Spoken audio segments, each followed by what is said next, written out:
is Shark Wecap, the only Shark Week show with no sharks, just a lady. Night 3 started out with a show that I did not want to watch where Guy Fieri does stuff with sharks. And it was just as stupid as I thought it would be. Let me save you some time. Guy Fieri's pretending that he is doing an experiment, but what he's doing is making chumsicles out of different fish, and he already knows which ones the sharks like. So he's like, maybe they'll like conch, they never eat it, but maybe they'll like it. And then he's like, they don't like it. And then he's like, maybe they like grouper, because we know they like grouper. So let's put that, and then he's like, oh, look, I did an experiment, they like grouper. This is stupid. I get he's a food guy, but this is stupid. All the drama in the episode was not created by sharks at all. It was created by the fact that Guy Fieri is not very good at diving.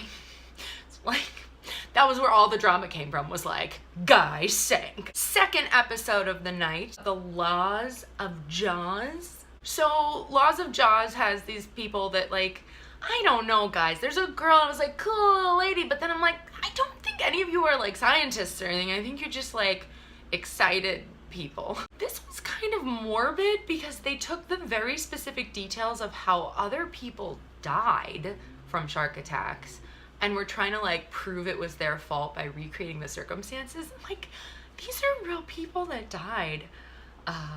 Rude, but also stupid. They were pissing off sharks on purpose, just over and over and over again. And honestly, I'm sad the sharks didn't get them. I 100% root for the sharks. Anytime there's people trying to like prove a point by upsetting them, I'm like, get them.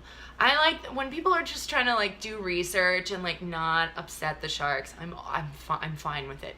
But anytime they're trying to like instigate an attack, I'm like, oh, come on, eat them.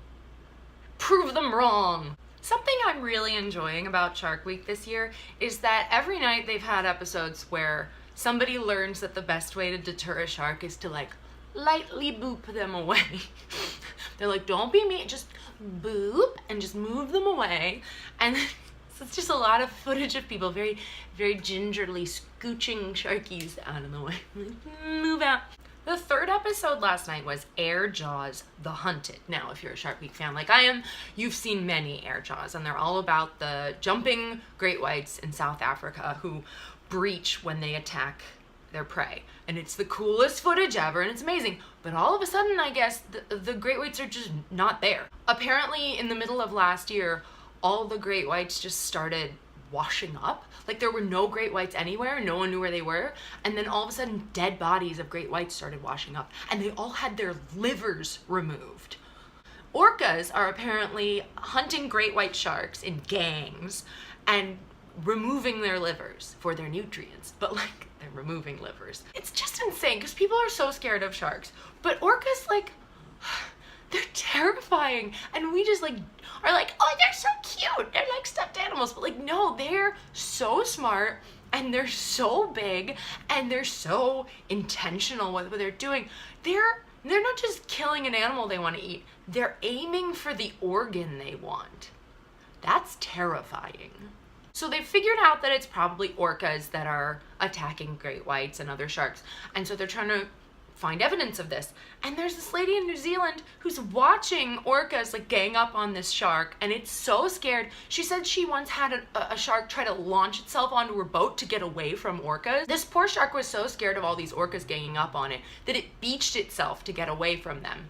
And this lady was like, I saved the shark.